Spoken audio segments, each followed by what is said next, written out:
again, everyone. It's me, MadameMacabre, and welcome back to another story time. As you can probably tell from the title, we're going to be delving into some interesting experiences I have had in my time of playing Dungeons and Dragons.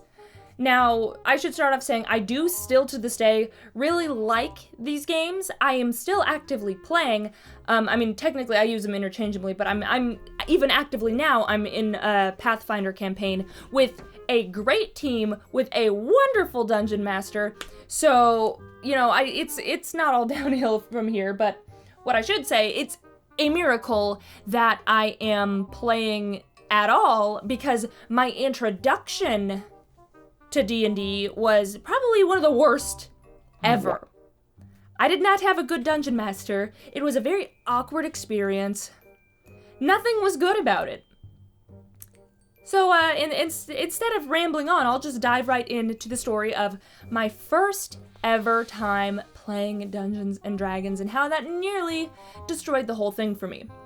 So I had been told that I was invited to join a campaign that my friend, we will call her Min, she had never dungeon mastered before. This was going to be her first time dungeon mastering, and I and another one of my friends at the time, who was also tentatively invited. It's kind of funny, okay? I should set up the context right away before things get too wild.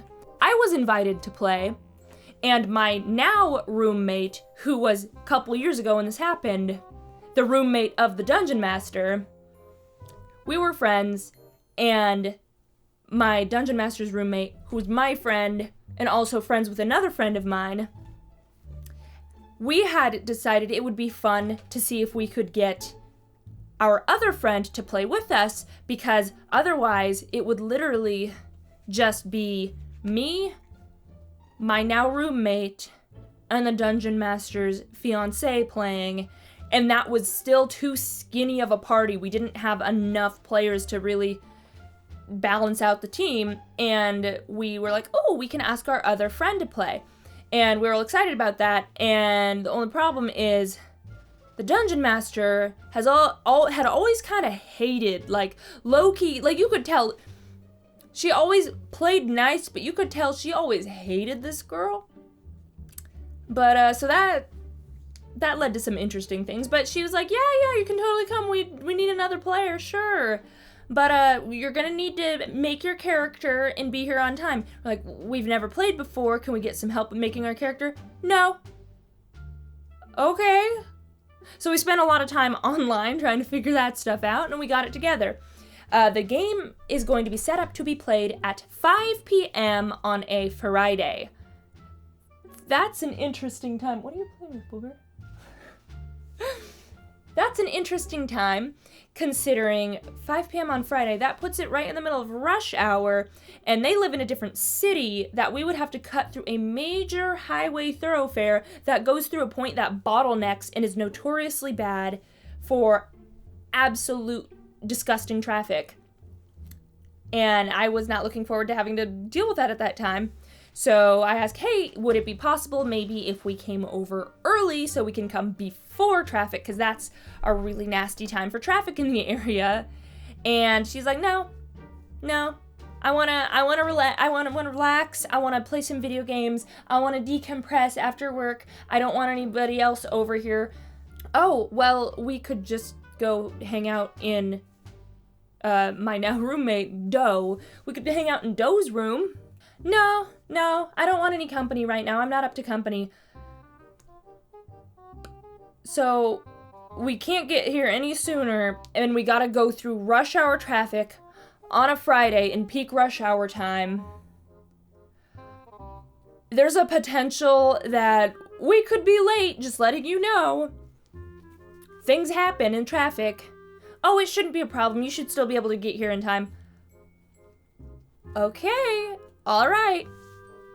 So the week passes, Friday arrives, we get close to the time that we're ready to leave, we're packing up, we're leaving early enough to assume we have time even if traffic is bad. We get on the road, and then I get a call from Min, who just so happens to need to inform us right then with no notice that, did you bring snacks? Oh, were we supposed to? Yes! Everybody's bringing their own snacks. I'm not gonna share mine. Okay. Well, we can go get snacks. We didn't know. Yeah, well, don't be late. But what? So we try our best to detour real quick to get some snacks, some things we want to eat, since apparently she doesn't want to share her food. So we get our snacks, we get back on the road, and then, as could be expected, we get caught in some disgusting rush hour traffic, and we get to that bottleneck, and it is bumper to bumper standstill, and I just know we're not gonna make it in time. I am not rude, I call to let her know, hey man, we got the snacks, it slowed us down, and now we're in rush hour traffic. We're gonna be a bit late, there's nothing we can do about it, I'm just giving you a heads up. You couldn't have been here on time? We would have been, but we didn't know we needed to get snacks. Whatever, just get here. You're so rude, you're making everybody wait on you. This is gonna be fun. So, we finally get there, and we end up being 20-25 minutes late. Which, all things considering how disgusting that traffic was, it could have been a lot worse. We pull in, and the second we get there, Min is just like icing us out. She is not happy that we are late. And it's literally a thing of, I'm sorry, we could not control the traffic. There was no alternate routes, just where you guys live. There's no other way for us to get here. And since we had to get the snacks, but we're here now, let's just try and have fun. So, before we jump into the excitement of the campaign itself, this girl. So the whole reason we were late, because we had to go get them snacks, because we needed to be able to have something to eat, because remember, D&D, for those of you who don't play, D&D can take hours. Like, a short campaign, a very short campaign is 2 hours, or a session is 2 hours. Generally, we would play like 6 hours. You play for a long chunk of time, and not having anything to eat because she doesn't want to share her food. And we also don't want to eat all of whatever Doe has, because realistically, Min was always getting into Doe stuff and eating all her food anyway. And then Min's fiance was even worse. Some of y'all who may have read some of my old Reddit posts may put 2 and 2 together and know exactly who Min and her fiance are. But I digress. We come in, and Min immediately eyeballs our bags of food. And what does this girl do? She wants to eat our snacks. The same girl who said that we had to get our own food because she wasn't about to share her stuff. When we sit and we start like munching on our stuff, she's like looking at us like, giving us kind of a stinky eye. And I'm like, yes? Aren't you gonna ask if I want any?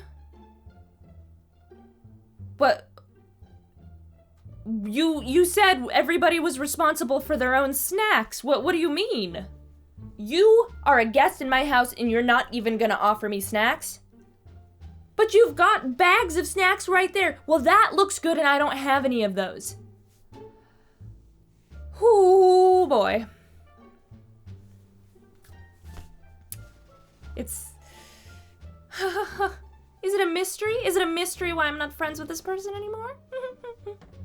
So the game finally gets going, and right off the bat, things aren't going too hot for me and my friend, because we're being punished for being late.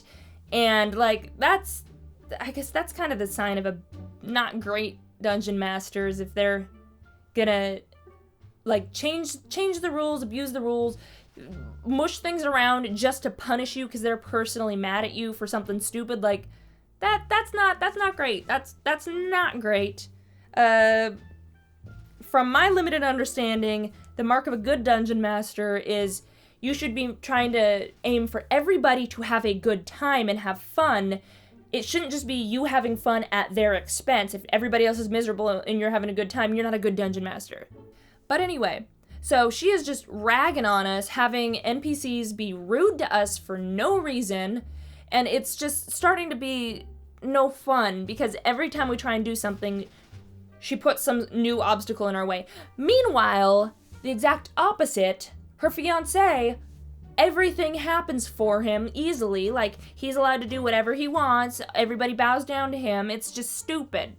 And then my poor friend, the Dungeon Master already didn't like her. We were late, and we didn't sacrifice our snacks to her. So, you know what she does? She has my friend's character get kidnapped and taken away into a shed where she's tied up, and literally she doesn't get to do anything for the rest of that day's campaign. She's just stuck there. And when I'm like, okay, well, can my character roll perception to see if she can notice the friend's gone? No. Well, can then she's gonna get up and go out of the tavern and go for a walk and then see if she can roll perception to notice. No, you get up and there is an NPC that stops you and starts talking to you. I get that the Dungeon Master has powers, but when you start disallowing characters from even making choices, what is the point of role-playing if we can't make our own choices? I think the big one that got me, that absolutely just was the final straw for me, was that I made my character, she was basically, I made her be half drow, and so because of her species gets a lot of discrimination and they're seen as evil, and she's half of that, I had it be that she's one of those really tough characters that, you know, she's soft on the inside, but she's got to be tough because people are always treating her like crap. And one of her character things is that if people disrespect her, she won't just take it. She's going to have words, and she's going to want to confront them, and she's going to want to put them in their place. That was basically her thing. That was like how I was playing that character. And because I guess had offended the almighty Dungeon Master by not sharing my snacks, she decided that she was gonna basically slap my character in the face. And she was gonna have a character come up, completely crap all over my character, say horrible things to her, insult her for her race and all this stuff. And then when I'm like, okay, well, she's not gonna put up with that, she literally says, well, he's running away. You can't stop him. You can't confront him now. And I said, hold up. Well, then I'm gonna roll, see if I can catch him. I'm gonna do a reflex roll. I natural 20'd. Because of that, I rolled the nat 20. There's nothing she should be able to do as a Dungeon Master to say, no, he gets away. You nat 20, you get to do the thing. Nat 20s break the game, they break logic, that's how they work. She ignored my nat 20 and said, I rolled higher, he got away. What? So at the point I was just mad. I'm like, well, what's the point of even playing this character if I'm not going to play her the way that she's written and I try and do things? I just feel like I'm being disrespected. And poor Doe, her character was treated like a freaking joke. Her whole shtick was that her character was a rogue that faked being drunk. So that's how he got information, because he'd always pretend to be drunk. He pretended to have a drinking problem, and then people would say things thinking he has a non-threat. But in reality, he's just putting on an act, and he's actually very smart. But the Dungeon Master literally ignored that and was like, no, he's actually drunk and he's actually stupid, and all these characters are gonna baby talk him like he's an idiot, and I'm gonna erase the fact that he's got any intelligence. It was... And, okay, beyond this, the actual campaign itself, she wasn't allowing us to make choices for ourselves. She was railroading us to do the one thing, which you can do as a Dungeon Master, but there's a way you do it that you've got to roundabout let things sort of unfold naturally, not like, they want to go to the tavern? No, you've got to go this way. You've got to go this way. You're not allowed to make any choices. You do this, I automatically overrule you. There was a one point where we needed to, we let her do her thing. We did what she wanted us to. And then we have to capture this guy and interrogate him. And then in bumbles her freaking fiance, who feels the need to flex in front of the ladies. And he's like, I'm going to hit him as hard as I can. And we're like, please don't. We need him conscious so we can question him. This idiot. By the way, he has been cheating the whole game. He keeps rolling like 2s and 5s and 4s, and then he literally just like looks around like pretending no one saw and goes, 17, when he rolled like a 3.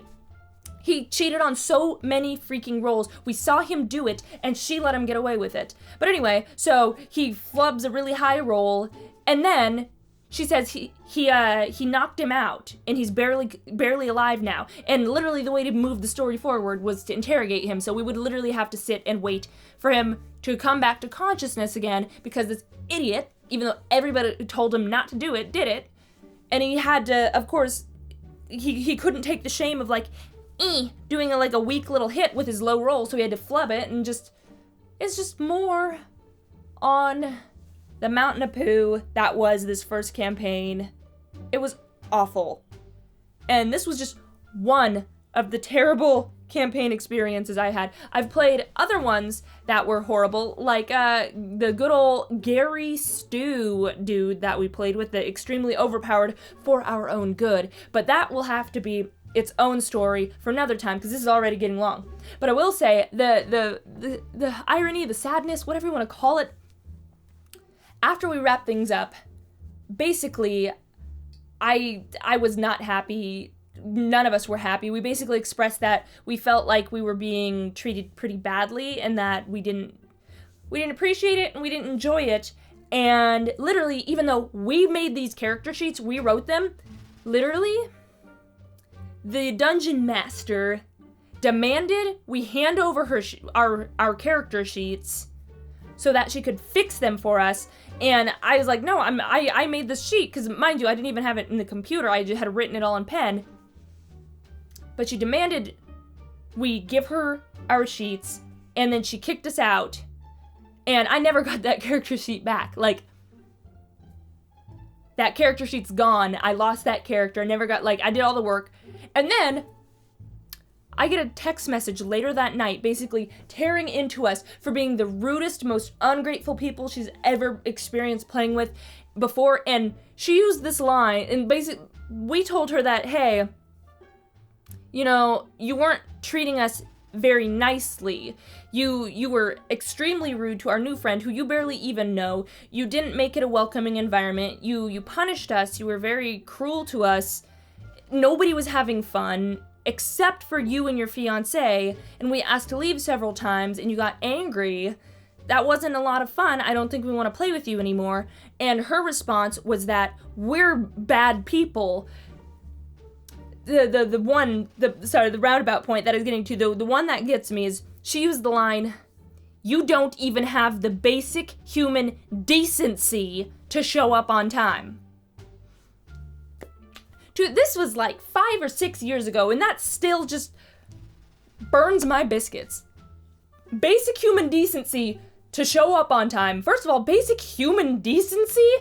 Showing up on time? That's an escalation. But second of all, girl, we would have been there on time if you hadn't told us that we needed to get our own snacks because you didn't have the basic human decency to feed your guests. And then expected them, once they bought their snacks, to feed you because it's basic human decency for the guests to feed the host. And I don't know. We wouldn't have even been late if it wasn't for that. So I don't know what she was getting on about.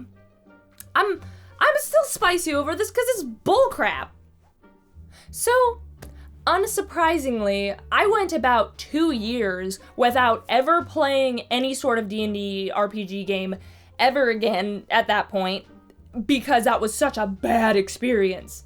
And then the next time I played is my next bad D&D experience, so which will be another story. So literally, it's a good thing that my third experience was with the best DM ever, because if it were not such an outstandingly great experience on my third try, that would have been my 3 strikes, and I would have written it off as a horrible game that attracts horrible people, and I would have had no interest in it. So it's a miracle, because my current dungeon master is so good at what he does, and it's such a fun experience that I'm like, you know what? This game rocks. I just happen to have the worst starter's luck ever for both of those first campaigns to suck balls. But, finding the silver lining. At least it makes for some entertaining stories, and now that I've played with an actual competent dungeon master and fun people and great people who enjoy the game and all want to have a good time, I can look back at how absurd that was and just laugh at it because it was a joke. It really was a joke. I don't know. I hope you guys enjoyed this story. I know some of you may not have ever played the game, so it may be confusion to you. I don't really know how to describe it other than it's kind of like RPG games before video game RPG things were there, I guess. I don't know. You use your imagination and you play with your friends. Usually, sometimes you get drunk, sometimes you eat. It's just a fun social experience. Like, I know people who haven't played it kind of categorize it as like a weird, like, nerd-only thing, but, dude, it's for anybody. It's a ton of fun. You get a group of friends together, you have a good time, you eat food, and then you just, you play a character that's not you, or if you want to be you, you can do that too, I guess. But yeah, I hope this story has been entertaining for y'all. I'm gonna have to wrap it up here because it's starting to get long, but I will catch you all next time with another story, and I'll have to touch back on that second awful D&D experience later on in the future, but for now, that's all we've got. So until next time, remember, stay creepy.